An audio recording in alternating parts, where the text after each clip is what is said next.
മഹാരാഷ്ട്രയിൽ മുഖ്യമന്ത്രി സ്ഥാനത്തെ സംബന്ധിച്ചുള്ള അനിശ്ചിതത്വം ഇപ്പോഴും തുടരുകയാണ്. നിലവിലുണ്ടായിരുന്ന മഹായുതി സഖ്യത്തിൽ ഏറ്റവും കൂടുതൽ സീറ്റുകളുള്ളത് BJPക്കാണ്. എന്നിട്ടും സഖ്യത്തിനായി BJP മുഖ്യമന്ത്രി സ്ഥാനം വിട്ടുവീഴ്ച ചെയ്തിരുന്നു.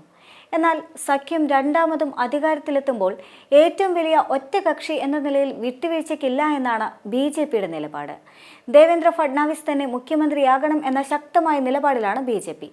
ഇത്തവണ മഹാരാഷ്ട്രയിൽ BJP സഖ്യത്തിന്റെ വിജയത്തിൽ നിർണായക ഇടപെടൽ നടത്തിയ RSS നേതൃത്വവും ഫഡ്നാവിസിന് തന്നെ മുഖ്യമന്ത്രിയാകണമെന്ന ഉറച്ച നിലപാടാണ് സ്വീകരിച്ചിരിക്കുന്നത്. BJP ശിവസേന, അതായത് ശിവസേനയുടെ ഏക്നാഥ് ഷിൻഡെ വിഭാഗം, നാഷണലിസ്റ്റ് കോൺഗ്രസ് പാർട്ടി, അതായത് NCPയുടെ അജിത് പവാർ വിഭാഗം എന്നിവരടങ്ങുന്ന മഹായുതി സഖ്യം മഹാരാഷ്ട്രയിലെ ആകെയുള്ള 288 സീറ്റുകളിൽ 235 എണ്ണത്തിലും വിജയിച്ചിരുന്നു.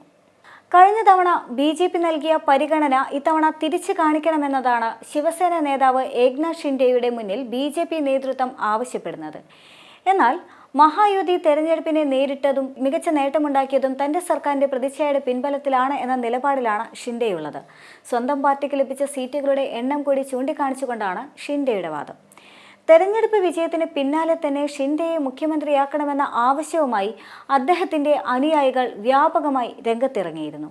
ഇതിന് പിന്നാലെ തന്നെ ഷിൻഡെ അനുയായികൾക്കായി പങ്കുവച്ച സോഷ്യൽ മീഡിയ പോസ്റ്റ് അഭ്യൂഹങ്ങൾക്കും വഴിവെച്ചിട്ടുണ്ട്.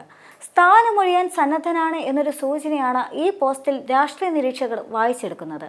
അനുയായികളോട് ശാന്തരായിരിക്കുവാനും മുംബൈയിൽ എവിടെയും ഒത്തുകൂടരുതെന്നുമാണ് സോഷ്യൽ മീഡിയയിൽ പങ്കുവച്ച കുറിപ്പിൽ ഷിൻഡെ ആവശ്യപ്പെട്ടിരിക്കുന്നത്. നിലവിലെ സാഹചര്യത്തിൽ അധികാരത്തിലെത്താനുള്ള കേവല ഭൂരിപക്ഷത്തിലേക്ക് BJP അധികമായി വേണ്ടത് 13 MLAമാരുടെ പിന്തുണ മാത്രമാണ്. അവിഭക്ത ശിവസേനയെയും NCPയെയും പിളർത്താൻ നടന്ന കരുനീക്കങ്ങൾ അജിത് പവാറിനും ഏക്നാഥ് ഷിൻഡെയ്ക്കും ബോധ്യമുള്ളതുമാണ്. അതിനാൽ തന്നെ ഷിൻഡെയോ അജിത് പവാറോ ഒരു പരിധിക്ക് അപ്പുറത്തേക്ക് ഇത്തവണ BJPയുടെ മേൽ സമ്മർദ്ദം ചെലുത്താൻ സാധ്യതയില്ല എന്ന് തന്നെയാണ് രാഷ്ട്രീയ നിരീക്ഷകർ വിലയിരുത്തുന്നത്. നിലവിൽ സഖ്യത്തിലെ മൂന്നാമനായ അജിത് പവാറിന്റെ നിലപാടും പുതിയ മുഖ്യമന്ത്രിയെ തീരുമാനിക്കുന്നതിൽ നിർണായകമാകും. ഷിൻഡെയേക്കാൾ ഫഡ്നാവിസ് മുഖ്യമന്ത്രിയായി വരാനാണ് താല്പര്യമെന്നതാണ് പരസ്യമായ രഹസ്യം തന്നെയാണ്. നിലവിലെ മഹായുതി സർക്കാരിൽ മുഖ്യമന്ത്രിയായിരിക്കുന്ന ഷിൻഡെയും അജിത് പവാറും തമ്മിലുള്ള ബന്ധം അത്ര സുഗമവുമായിരുന്നുമില്ല. ഷിൻഡെയും അജിത് പവാറും മറാത്ത സമുദായത്തിൽപ്പെട്ടവരാണ്. അതിനാൽ തന്നെ സാമുദായിക അടിത്തറ സംബന്ധിച്ച സംഘർഷത്തിലും ഇരുവർക്കിടയിൽ വൈരുദ്ധ്യങ്ങൾ ഇപ്പോഴും നിലനിൽക്കുന്നുണ്ട്. നിലവിൽ ഷിൻഡെയുടെ വർദ്ധിച്ചു വരുന്ന ജനപ്രീതിയിൽ അജിത് പവാറിന് ആശങ്കയുണ്ട് എന്ന് തന്നെയാണ് ചൂണ്ടിക്കാണിക്കപ്പെടുന്നത്. മറാത്ത സമുദായത്തിൽ ഷിൻഡെയുടെ സ്വാധീനം വളരുന്നത് തന്റെ രാഷ്ട്രീയ അടിത്തറയെ ബാധിച്ചേക്കുമെന്നാണ് അജിത് പവാർ ഭയപ്പെടുന്നത്. അതിനാൽ തന്നെ ഷിൻഡെയ്ക്കും ഫഡ്നാവിസിനും ഇടയിൽ തെരഞ്ഞെടുപ്പ് ആവശ്യമായി വന്നു കഴിഞ്ഞാൽ അജിത് പവാർ BJPക്കൊപ്പം നിൽക്കുമെന്ന് തന്നെയാണ് വിലയിരുത്തപ്പെടുന്നത്. നിലവിൽ BJP കേന്ദ്ര നേതൃത്വത്തിന്റെ പിന്തുണയോടെയാണ് മുഖ്യമന്ത്രി പദവി ലക്ഷ്യം വെച്ചുകൊണ്ടുള്ള ദേവേന്ദ്ര ഫഡ്നാവിസിന്റെ നീക്കങ്ങൾ. നാഗ്പൂരിലെ RSS ആസ്ഥാനത്ത് നിന്നുള്ള പിന്തുണയും ഫഡ്നാവിസിന് അനുകൂല ഘടകം തന്നെയാണ്. സ്വയം നേതാവാണ് എന്ന് പ്രഖ്യാപിക്കുന്ന വീഡിയോ തെരഞ്ഞെടുപ്പ് വിജയത്തിന് ശേഷം ഫഡ്നാവിസ് പോസ്റ്റ് ചെയ്തത് ശ്രദ്ധേയമായിരുന്നു. ഏതാണ്ട് 3 മിനിറ്റ് നീണ്ടുനിന്ന വീഡിയോയിൽ അജിത് പവാറും ഏക്നാഥ് ഷിൻഡെയും ഉണ്ടായിരുന്നുമില്ല. അതും ഏറെ ശ്രദ്ധിക്കപ്പെട്ട കാര്യം തന്നെയായിരുന്നു.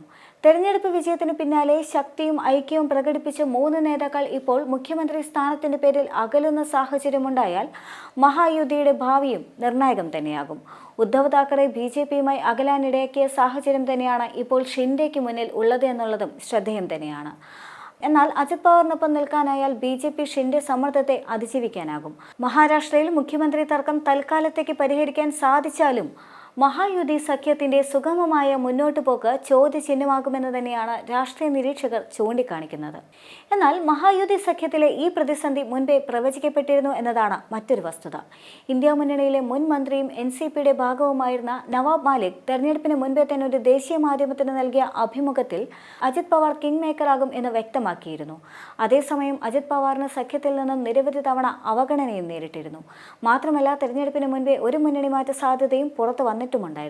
ഇപ്പോഴത്തെ പ്രത്യേക രാഷ്ട്രീയ അന്തരീക്ഷത്തിൽ ഇത്തരമൊരു നീക്കത്തിന് സാധ്യതയില്ല എങ്കിലും തന്റെ സ്ഥാനം ഊട്ടിയുറപ്പിക്കാനുള്ള നീക്കം തന്നെയായിരിക്കും അജിത് പവാറിന്റെ ഭാഗത്തു നിന്നും ഉണ്ടാവുക എന്നതും ഇവിടെ ഏറ്റവും നിർണായകമാണ്. അതേസമയം മഹാരാഷ്ട്രയിലെ തെരഞ്ഞെടുപ്പുമായി ബന്ധപ്പെട്ട് ദി വയർ പുറത്തുവിട്ട റിപ്പോർട്ട് ഇപ്പോൾ ആളിക്കത്തുകയാണ്.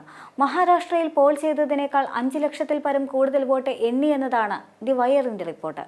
എന്നാൽ ആ റിപ്പോർട്ട് അപ്പാടെ തള്ളി തെരഞ്ഞെടുപ്പ് കമ്മീഷൻ രംഗത്ത് എത്തിയതോടെ പ്രതിപക്ഷം ആക്ഷേപവുമായി രംഗത്തെത്തുകയാണ്. വെളിപ്പെടുത്തുകയും ചെയ്തിരിക്കുകയാണ്. വരാനിരിക്കുന്ന തെരഞ്ഞെടുപ്പുകളിൽ EVM വേണ്ട എന്നും ബാലറ്റ് പേപ്പർ തിരികെ കൊണ്ടുവരണമെന്നും കോൺഗ്രസ് അധ്യക്ഷനായ മല്ലികാർജ്ജുന ഖാർഗെയും ഇപ്പോൾ ഊന്നി പറയുന്നുണ്ട്. ഇതിനായി ഭാരത് ജോഡോ യാത്ര പോലെ തന്നെ രാജ്യവ്യാപകമായ ക്യാമ്പയിന് പാർട്ടി നേതൃത്വം നൽകുമെന്നും ഖാർഗെ പറയുന്നുണ്ട്. ഇതോടെ മഹാരാഷ്ട്രയിൽ അടുത്ത വിവാദത്തിനും തുടക്കമായി എന്ന് വേണം പറയാൻ. കേന്ദ്ര സർക്കാരിനെ പ്രതിക്കൂട്ടിലാക്കുന്ന ഈ ആരോപണം BJPയെ ആശങ്കപ്പെടുത്തുന്നത് തന്നെയാണ്. മഹാരാഷ്ട്രയിലെ മിന്നുന്ന ജയത്തിനിടയിലും ശോഭ കളങ്കപ്പെടുത്താൻ മാത്രം പ്രാപ്തിയുള്ളതാണ് ഈ പുതിയ ആരോപണം.